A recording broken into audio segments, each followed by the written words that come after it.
Hello dear students, welcome back to classroom. അപ്പോൾ നമ്മളിന്ന് ചെയ്യുന്നത് ഗ്ലാസ് പെയിൻറ്റിങ് മൂന്നാമത്തെ പാർട്ടാണ് കേട്ടോ. നാലാമത്തെ ഒരു പാർട്ട് കൂടി വരാനുണ്ട്. അപ്പോൾ നിങ്ങളെല്ലാവരും കറക്റ്റായിട്ട് വാച്ച് ചെയ്തതിന് ശേഷം മാത്രമേ വർക്ക് ചെയ്യാൻ പാടുള്ളൂ കേട്ടോ. അപ്പോൾ നമ്മൾ ഇന്ന് OHP ഷീറ്റിലാണ് ചെയ്യുന്നത്. ഞാൻ ഡ്രോയിങ് ബുക്കിൻ്റെ ഒരു ഷീറ്റിലാണ് ഈ ഡിസൈൻ വരച്ചിട്ടുള്ളത് കേട്ടോ. നമ്മുടെ OHP ഷീറ്റിനേക്കാളും കുറച്ചുകൂടി വലുതാണ് നമ്മുടെ ഈ ഡിസൈൻ. ഈ ഡിസൈനിൻ്റെ മുകളിലാണ് നമ്മൾ OHP ഷീറ്റ് വെച്ച് കൊടുത്തിട്ടുള്ളത്. അപ്പോൾ നമുക്ക് താഴെ ഈ പിക്ചർ ഇങ്ങനെ കാണും. ഇതേ മെത്തേഡ് തന്നെയാണ് നമ്മൾ ഗ്ലാസ്സുമേൽ ചെയ്യുമ്പോഴും ചെയ്യേണ്ടത് കേട്ടോ. അപ്പോൾ നമ്മുടെ ഈ OHP ഷീറ്റ് ചെറുതാണ്, ഡ്രോയിങ് ബുക്ക് വലുതാണ് അല്ലേ. അപ്പോൾ നിങ്ങൾ എപ്പോഴും പിക്ചർ ചെയ്യുന്നതിന് മുമ്പായിട്ട് ഈ OHP ഷീറ്റിലാണ് ചെയ്യുന്നത് എന്നുണ്ടെങ്കിൽ അതിൻ്റെ സൈഡിലൊക്കെ ചെറുതായിട്ടൊന്ന് ടാപ്പ് വെച്ചിട്ട് ഒട്ടിച്ചു കൊടുക്കാം. കാരണം എന്താണെന്ന് വെച്ചാൽ OHP ഷീറ്റ് എപ്പോഴും സ്ലിപ്പ് ആവാനുള്ളൊരു ചാൻസ് ഉണ്ട് കേട്ടോ.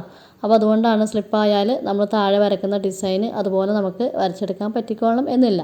അപ്പോൾ ചെറുതായിട്ടൊന്ന് ടാപ്പ് ചെയ്യാൻ വിട്ടുപോയത് കേട്ടോ. ഞാനിവിടെ ചെയ്ത് കാണിച്ചിട്ടില്ല എന്ന് മാത്രമേ ഉള്ളൂ കേട്ടോ. അപ്പോൾ നമ്മൾ മൂന്നാമത്തെ പിക്ചറാണ് ഇപ്പോൾ ഗ്ലാസ് പെയിൻറ്റിങ് ചെയ്യുന്നത്.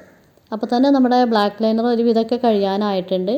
ലൈനർ കഴിയാനാകുമ്പോൾ നമുക്ക് മുമ്പ് വരച്ച ആ ഒരു എഫക്റ്റിൽ തിക്നെസ്സിൽ വരച്ചാൽ റെഡി ആയിക്കൊള്ളണം എന്നില്ല. അപ്പോൾ അതെപ്പോഴും ശ്രദ്ധിക്കുക. നമ്മളെപ്പോഴും ഒരു വേസ്റ്റ് ക്ലോത്തോ പേപ്പറോ എപ്പോഴും നമ്മുടെ അടുത്ത് തന്നെ വെക്കുക കേട്ടോ. കാരണം നമുക്ക് എപ്പോഴെപ്പോഴും ഈ ഒരു ട്യൂബിൻ്റെ എന്താ പറയുക ടിപ്പ് നമുക്ക് ഇടയ്ക്കിടയ്ക്ക് ക്ലീൻ ചെയ്ത് കൊടുക്കേണ്ടതായിട്ട് വരും. അപ്പോഴാണ് നമ്മുടെ പിക്ചർ വളരെ വൃത്തിക്ക് ചെയ്യാൻ പറ്റുള്ളൂ. ഗ്ലാസ് പെയിൻറ്റിങ്ങിൽ ശ്രദ്ധിക്കേണ്ട കാര്യം, നമ്മൾ എത്ര നല്ല രീതിക്ക് കളർ ചെയ്താലും ഔട്ട്ലൈന് ക്ലിയർ ആവാഞ്ഞാൽ, അതായത് ഔട്ട്ലൈന് പെർഫെക്റ്റ് ആവാഞ്ഞാൽ ആ ചിത്രം ഭംഗിയായിക്കൊള്ളണം എന്നില്ല. അപ്പോൾ എപ്പോഴും ഔട്ട്ലൈന് വൃത്തിക്ക് ചെയ്തെടുക്കാൻ നോക്കുക. പിന്നെ നിങ്ങൾ വീഡിയോ സ്കിപ്പ് ചെയ്യാതെ കാണുക. കാരണം എന്താണെന്ന് വെച്ചാൽ വളരെ ഇമ്പോർട്ടൻ്റ് ആയിട്ടുള്ളൊരു ടിപ്പ് ഞാൻ ഇതിൻ്റെ ഇടയിൽ പറയുന്നുണ്ട് കേട്ടോ. വളരെ ഇമ്പോർട്ടൻ്റ് ആയിട്ടുള്ള ടിപ്പാണ്. കാരണം എന്താണെന്ന് വെച്ചാൽ ഒരുപാട് പേര് ചെയ്യുന്ന ഒരു ഫോൾട്ടാണ് കേട്ടോ. അപ്പോൾ നിങ്ങൾക്ക് ഈ വീഡിയോ ഇഷ്ടപ്പെട്ടാൽ ലൈക്ക് ചെയ്യാനും ഷെയർ ചെയ്യാനും കമൻറ്റ് ചെയ്യാനൊന്നും വിട്ടുപോകരുത്. നമ്മുടെ ഒരുപാട് ഡ്രോയിങ് ട്യൂട്ടോറിയൽസ് വീഡിയോസ് ഇട്ടിട്ടുണ്ട്. അതൊക്കെ കണ്ടിട്ട് നിങ്ങൾക്ക് നിങ്ങളുടെ അഭിപ്രായം അറിയിക്കുക കേട്ടോ. അപ്പോഴാണ് നമുക്ക് കൂടുതൽ വീഡിയോസ് ഇടാനുള്ള ഒരു എനർജി ഉണ്ടാവുള്ളൂ കേട്ടോ. അപ്പോൾ നിങ്ങൾക്ക് വേറെ ഏതെങ്കിലും വീഡിയോസ് ചെയ്ത് കാണണം പഠിക്കണം എന്നുണ്ടെങ്കിൽ അത് നിങ്ങൾക്ക് കമൻറ്റായിട്ട് ചേർക്കാവുന്നതാണ് കേട്ടോ. അതൊക്കെ നിങ്ങളുടെ ഇഷ്ടമാണ്. അപ്പോൾ നമ്മളിവിടെ ഡിസൈൻ ഏകദേശം കംപ്ലീറ്റ് ആയിട്ട് വരുന്നുണ്ട് കേട്ടോ. അപ്പോൾ നമ്മൾ ഇതുപോലെ ടാപ്പ് വെച്ച് ഒട്ടിച്ചെങ്കിൽ മാത്രമേ ഇതുപോലെ OHP ഷീറ്റൊക്കെ തിരിക്കുമ്പോൾ കറക്റ്റായിട്ട് ആ ലൈനിൽ തന്നെ നമുക്ക് വരക്കാൻ പറ്റുള്ളൂ. അല്ലെങ്കിൽ ലൈന് മാറിപ്പോയാൽ നമ്മൾ ഉദ്ദേശിച്ചിട്ടുള്ള പിക്ചർ ആവില്ല ചിലപ്പോൾ വരിക. അപ്പോൾ നമ്മുടെ ഡിസൈൻ ഇപ്പോൾ ഇവിടെ ഏകദേശം ഇങ്ങനെ കംപ്ലീറ്റ് ആയിക്കൊണ്ടിരിക്കുന്നുണ്ട് കേട്ടോ. നമുക്ക് വരക്കാനുള്ള സുഖത്തിന് ഈ ഒരു പേപ്പർ ഇങ്ങനെ നമ്മുടെ സൈഡിലേക്ക് ഇങ്ങനെ തിരിച്ചു മറിച്ചൊക്കെ ഇട്ട് കൊടുക്കുക കേട്ടോ. അപ്പോൾ നിങ്ങൾ ടാപ്പ് വെച്ചിട്ട് ഒട്ടിച്ചെങ്കിലാണ് അടിയിലുള്ള ഡിസൈൻ മാറാതെ നിൽക്കുകയുള്ളൂ. പിന്നെ ഔട്ട്ലൈൻ ഇട്ടിട്ട് 2-3 മണിക്കൂർ റെസ്റ്റ് ചെയ്യാൻ വെച്ചാലാണ് അത് ഡ്രൈ ആവുക. അതൊക്കെ നമ്മുടെ കാലാവസ്ഥയ്ക്ക് അനുസരിച്ചിട്ടായിരിക്കും കേട്ടോ. ചൂടുള്ള സമയത്ത് പെട്ടെന്ന് ഉണങ്ങി കിട്ടും. പിന്നെ ഔട്ട്ലൈൻ ഇടുമ്പോൾ ശ്രദ്ധിക്കേണ്ടത് ഒരേ തിക്നെസ്സിൽ തന്നെ ഔട്ട്ലൈൻ ഇടുക. കംപ്ലീറ്റ് ആയിട്ട് ഔട്ട്ലൈൻ എന്താ പറയുക മുറിഞ്ഞു പോകാതെ ചെയ്തിട്ടുണ്ടോ എന്നുള്ളത് നോക്കുക. കാരണം എന്താണെന്ന് വെച്ചാൽ ഗ്ലാസ് പെയിൻറ്റിങ് പുറത്തേക്ക് സ്പ്രെഡ് ആവാനുള്ള ചാൻസ് ഉണ്ട് കേട്ടോ. പിന്നെ ഈ ബോട്ടിൽ വെച്ചിട്ട് അമർത്തിയിട്ട് കളറ് ഇതിലേക്ക് ഒഴിക്കരുത്. കാരണം എന്താണെന്ന് വെച്ചാൽ ഒരുപാട് എയർ ബബിൾസ് വരും. അപ്പോൾ എയർ ബബിൾസ് വരുന്ന സമയത്ത് നമുക്കിതുപോലെ പെന്നോ പെൻസിലോ മറ്റ് എന്തെങ്കിലും ഷാർപ്പായിട്ടുള്ള ഒബ്ജക്ട്സ് വെച്ചിട്ട് ജസ്റ്റ് ഒന്ന് ടച്ച് ചെയ്ത് കൊടുത്താൽ എയർ ബബിൾസ് പോയി കിട്ടും. എന്നിട്ടും പോകുന്നില്ല എന്നുണ്ടെങ്കിൽ ഫിംഗർ ടിപ്സ് വെച്ചിട്ട് ജസ്റ്റ് ഒന്ന് ടച്ച് ചെയ്ത് കൊടുക്കുക കേട്ടോ.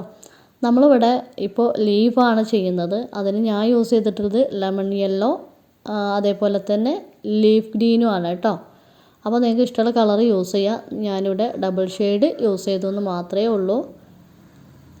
അപ്പോൾ നമ്മൾ ഈ ഗ്ലാസ് പെയിൻറ്റിങ് ഇപ്പോൾ ഏകദേശം കളറ് ഫില്ല് ചെയ്ത് കംപ്ലീറ്റ് ആവാനായിട്ടുണ്ട്. അപ്പോൾ നന്നായിട്ട് ഉണങ്ങിയതിന് ശേഷം മാത്രമാണ് നമ്മൾ ബാക്കിയുള്ള കാര്യങ്ങൾ ചെയ്യാൻ പാടുള്ളൂ കേട്ടോ. പിന്നെ സ്കിപ്പ് ചെയ്യാതെ വീഡിയോ കാണാൻ. ലാസ്റ്റിൽ ഒരു ഇമ്പോർട്ടൻ്റ് കാര്യം പറയാനുണ്ട്. ഒരുപാട് പേര് തെറ്റിക്കുന്നൊരു സംഭവമാണ് കേട്ടോ. അതുകൊണ്ടാണ് സ്കിപ്പ് ചെയ്യാതെ കാണുക എന്ന് പറഞ്ഞിട്ടുള്ളത്. അപ്പോൾ നമ്മളിവിടെ കംപ്ലീറ്റ് ആവാനായിട്ടുണ്ട് കേട്ടോ.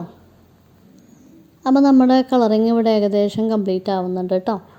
അപ്പോൾ നമുക്ക് ഇനിയും കുറച്ച് കാര്യങ്ങളൊക്കെ ചെയ്യാനുണ്ട്. വീഡിയോ നിങ്ങൾക്ക് ഇഷ്ടപ്പെടുകയാണ് എന്നുണ്ടെങ്കിൽ ലൈക്ക് ചെയ്യാനും കമൻറ്റ് ചെയ്യാനും, സബ്സ്ക്രൈബ് ചെയ്യാതെ കാണുന്നവരാണ് എന്നുണ്ടെങ്കിൽ സബ്സ്ക്രൈബ് കൂടി ചെയ്യുക കേട്ടോ. അതിൻ്റെ അടുത്തൊരു കുഞ്ഞ് ബെല്ലൈക്കൺ ഉണ്ട്, അതുകൂടി ഓൺ ചെയ്ത് വെച്ചാൽ ഞാനിടുന്ന വീഡിയോസിൻ്റെ നോട്ടിഫിക്കേഷൻ നിങ്ങൾക്ക് ലഭിക്കുന്നതായിരിക്കും. ഇപ്പോൾ നമ്മുടെ പിക്ചർ ഇവിടെ 2-3 മണിക്കൂർ ഞാൻ ഡ്രൈ ആവാനായിട്ട് വെച്ചിട്ടുണ്ടായിരുന്നു കേട്ടോ. ഡ്രൈ ആയതിന് ശേഷം മാത്രമാണ് നമുക്ക് ബാക്ക്ഗ്രൗണ്ടും മറ്റും സെറ്റ് ചെയ്യേണ്ടതുള്ളൂ.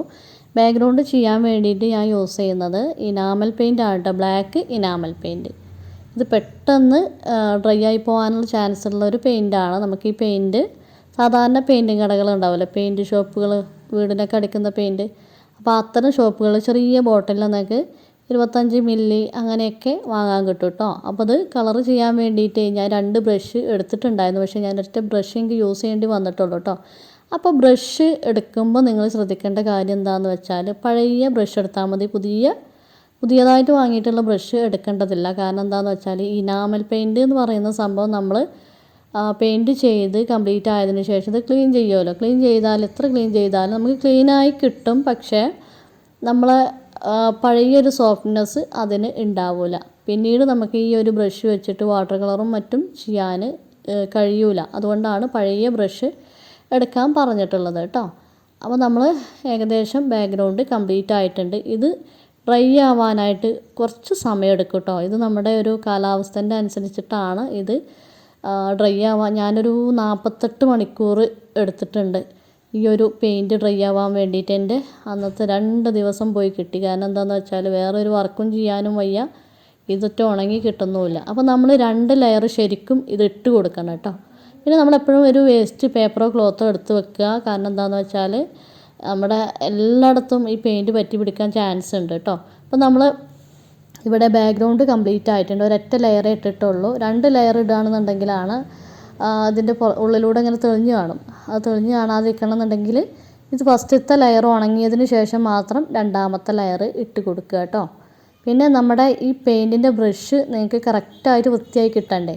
അപ്പോൾ അതിന് വേണ്ടിയിട്ട് നിങ്ങൾ മണ്ണെണ്ണ ഉണ്ടല്ലോ, വീട്ടിൽ മണ്ണെണ്ണ ഉണ്ടാവില്ല, അതിൽ നന്നായിട്ട് മുക്കിയതിന് ശേഷം നന്നായിട്ട് ഉരച്ചതിന് ശേഷം ഈ വേസ്റ്റ് ക്ലോത്തിൽ നന്നായിട്ട് തുടച്ചെടുത്താൽ ബ്രഷ് നന്നാവും. പക്ഷേ പഴയ ആ ഒരു സോഫ്റ്റ്നെസ്, അതായത് വാട്ടർ കളറും മറ്റും ചെയ്യാനുള്ളൊരു എഫക്റ്റിലേക്ക് വരില്ല കേട്ടോ. പക്ഷേ ബ്രഷ് നല്ല വൃത്തിയായി കിട്ടും. ഇനി നമുക്ക് ചെയ്യേണ്ടത് എന്താണെന്ന് വെച്ചാൽ നമ്മൾ കഴിഞ്ഞ ക്ലാസ്സിൽ പറഞ്ഞിട്ടുണ്ടായിരുന്നു അലൂമിനിയം ഫോയിലിനെ കുറിച്ച് അല്ലേ. അലൂമിനിയം ഫോയിൽ നമ്മളിതുപോലെ നന്നായിട്ട് ചുരുട്ടിയതിന് ശേഷം നമ്മുടെ ഈ ഒരു ഡിസൈൻ ഉണ്ടല്ലോ, ഡിസൈൻ്റെ മുകളിൽ ഇങ്ങനെ ഒട്ടിച്ചു കൊടുക്കുക കേട്ടോ. നമുക്കതിന് ഗമ്മോ മറ്റോ ഒന്നും ആവശ്യമില്ല. ഇതുപോലെ ജസ്റ്റ് ഇങ്ങനെ ഒട്ടിച്ചാൽ തന്നെ അവിടെ ഇങ്ങനെ നിന്നോളും. പ്രത്യേകിച്ച് നമ്മുടെ ഇനാമൽ പെയിൻറ്റ് ഉണങ്ങിയാലും അതിന്മേലിങ്ങനെ ഒട്ടിപ്പിടിച്ച് നിൽക്കും കേട്ടോ. പിന്നെ ചില ചെറിയ പാർട്ടുകൾ ഉണ്ടെന്നുണ്ടെങ്കിൽ നിങ്ങൾക്കത് അവിടെ ശരിക്കും ഒട്ടിയിട്ടില്ല എന്ന് തോന്നലുണ്ടെന്നുണ്ടെങ്കിൽ ശരിക്കും അത് ഒട്ടി നിൽക്കും. പക്ഷേ പോരുമോ എന്നുള്ള ഡൗട്ട് ഉണ്ടെന്നുണ്ടെങ്കിൽ നമുക്കിതുപോലെ ആ ഒരു ഭാഗങ്ങളിൽ ടാപ്പ് വെച്ചിട്ട് ജസ്റ്റ് ഇതുപോലെ ഒന്ന് സ്റ്റിക്ക് ചെയ്ത് കൊടുക്കാം കേട്ടോ. ഇപ്പോൾ അലൂമിനിയം ഫോയിൽ വെച്ചിട്ട് നമ്മൾ കംപ്ലീറ്റ് ഡിസൈനും ഫില്ല് ചെയ്തിട്ടുണ്ട് അല്ലേ. ഇനി നമുക്ക് വേണ്ടത് നമ്മൾ വരച്ചിട്ടുള്ള പിക്ചർ കുറേ കാലം ലാസ്റ്റ് ചെയ്യുക എന്നുള്ളതാണ്. അപ്പോൾ അതിന് വേണ്ടിയിട്ട് ഉള്ള ട്രിക്കാണ് ഞാനിവിടെ പറയുന്നത്. അപ്പോൾ നിങ്ങൾ വീഡിയോ സ്കിപ്പ് ചെയ്യാതെ കാണാം കേട്ടോ. കഴിഞ്ഞൊരു ക്ലാസ്സിൽ നമ്മൾ തെർമോക്കോൾ വെച്ചിട്ട് ഈസി ആയിട്ട് ഫ്രെയിം ചെയ്യുന്നൊരു മെത്തേഡ് പറഞ്ഞു തന്നിട്ടുണ്ടായിരുന്നു. നിങ്ങൾക്ക് ഫ്രെയിം ഷോപ്പിൽ പോയിട്ട് കറക്റ്റായിട്ടുള്ളൊരു സാധാരണ നമ്മൾ ചെയ്യുന്ന ഫ്രെയിം ഉണ്ടല്ലോ, അങ്ങനെയും ചെയ്യാം കേട്ടോ. അപ്പോൾ നമ്മൾ വരച്ചിട്ടുള്ള എല്ലാ പിക്ചറും ഇതുപോലെ ഫ്രെയിം ചെയ്യാൻ പറ്റിക്കോളണമെന്നില്ല. അപ്പോൾ നമുക്ക് തന്നെ നമ്മുടെ പിക്ചേഴ്സ് സൂക്ഷിച്ച് വെക്കാനുള്ളൊരു ടെക്നിക്കാണ് ഞാൻ പറയുന്നത്. അപ്പോൾ നമ്മൾ ഈ ഒരു OHP ഷീറ്റിൻ്റെ അതേ സൈസിൽ ഒരു വൈറ്റ് പേപ്പർ കട്ട് ചെയ്തെടുത്തിട്ടുണ്ട്. ഈ വൈറ്റ് പേപ്പർ അത്യാവശ്യം നല്ല കട്ടി വേണം കേട്ടോ. നമ്മൾ നേരത്തെ യൂസ് ചെയ്തിട്ടുള്ള ഡിസൈൻ തന്നെയാണ്. അത്യാവശ്യം കട്ടിയുള്ള ഒരു പേപ്പറായിരുന്നു അത്. അപ്പോൾ അത് തന്നെയാണ് ഇതിൻ്റെ ബാക്കിൽ വെച്ച് കൊടുത്തിട്ടുള്ളത്. ഇനി നമ്മൾ യൂസ് ചെയ്യുന്നത് വാഷി ടേപ്പാണ് കേട്ടോ. ഞാൻ ഗോൾഡൻ കളറാണ് യൂസ് ചെയ്തിട്ടുള്ളത്. ഇത് 4 ഭാഗത്ത് ഒട്ടിച്ചു കൊടുക്കുക. നിങ്ങൾക്ക് ഇഷ്ടമുള്ളൊരു കളറ് ഒട്ടിച്ചു കൊടുക്കുക കേട്ടോ. ഞാൻ ഇതിന് മാച്ച് എന്ന് തോന്നിയതാണ് ഒട്ടിച്ചു കൊടുത്തിട്ടുള്ളത്. അപ്പോൾ അത് ഒട്ടിക്കുമ്പോൾ ശ്രദ്ധിക്കേണ്ട കാര്യം എന്താണെന്ന് വെച്ചാൽ പകുതി ഉള്ളിലേക്കും പകുതി പുറത്തേക്കും നിൽക്കുന്ന രീതിയിലാണ് ആ വാഷി ടാപ്പ് ഒട്ടിച്ചു കൊടുക്കേണ്ടത് കേട്ടോ.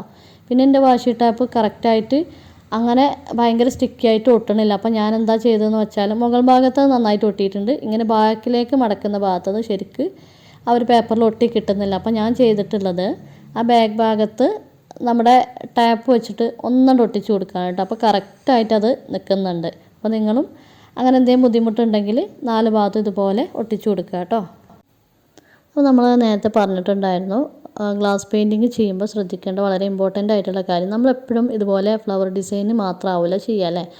നമ്മുടെ പേര് എഴുതും. അതേപോലെ തന്നെ നമ്മൾ എന്താ പറയുക അറബിക് കാലിഗ്രഫി, ഇനി ഏത് കാലിഗ്രഫി ആണെങ്കിലും ചെയ്യുമ്പോഴൊക്കെ ശ്രദ്ധിക്കേണ്ടതെന്ന് വെച്ചാൽ നമ്മൾ ഗ്ലാസ് പെയിൻറ്റിങ് ചെയ്യുമ്പോൾ എപ്പോഴും കണ്ണാടിയിൽ എങ്ങനെയാണോ കാണുന്നത് ആ ഒരു എഫക്റ്റിലാണ് നമ്മുടെ പിക്ചർ കാണുക. അതായത് നേരെ നിങ്ങൾ പേര് എഴുതിയാൽ നേരെ ഓപ്പോസിറ്റാണ് അത് തിരിച്ചിട്ടിട്ട് നമ്മൾ ഫ്രെയിം ചെയ്യുമ്പോൾ നമുക്ക് ആ പിക്ചർ കാണാം. അപ്പോൾ നിങ്ങൾ എന്താ ചെയ്യേണ്ടതെന്ന് വെച്ചാൽ ഫസ്റ്റ് നിങ്ങളുടെ പേര് ഒരു പേപ്പറിൽ എഴുതുക. ആ പേപ്പറിൽ എഴുതിയിട്ട് കണ്ണാടിക്ക് മുന്നിൽ ഒന്ന് കാണിച്ച് നോക്കുക. അപ്പോൾ അതിലെങ്ങനെയാണോ നിങ്ങൾക്ക് വായിക്കുന്നത് അപ്പോൾ അതുപോലെ അത് നിങ്ങൾ ആ പേപ്പറിൽ ആ കണ്ണാടിയിൽ നോക്കിയിട്ട് ഇങ്ങനെ എഴുതുക കേട്ടോ. ആ തല തിരിച്ചിട്ടുള്ള ആ എഴുത്തുണ്ടല്ലോ, ആ എഴുത്താണ് നമ്മൾ ഗ്ലാസ് പെയിൻറ്റിങ്ങിൽ ചെയ്യേണ്ടത്. കാരണം അത് തിരിച്ച് വരുമ്പോൾ കറക്റ്റായിട്ട് നിങ്ങൾക്ക് കാണണമെന്നുണ്ടെങ്കിൽ അങ്ങനെ ചെയ്താൽ മാത്രമേ സാധിക്കുകയുള്ളൂ കേട്ടോ.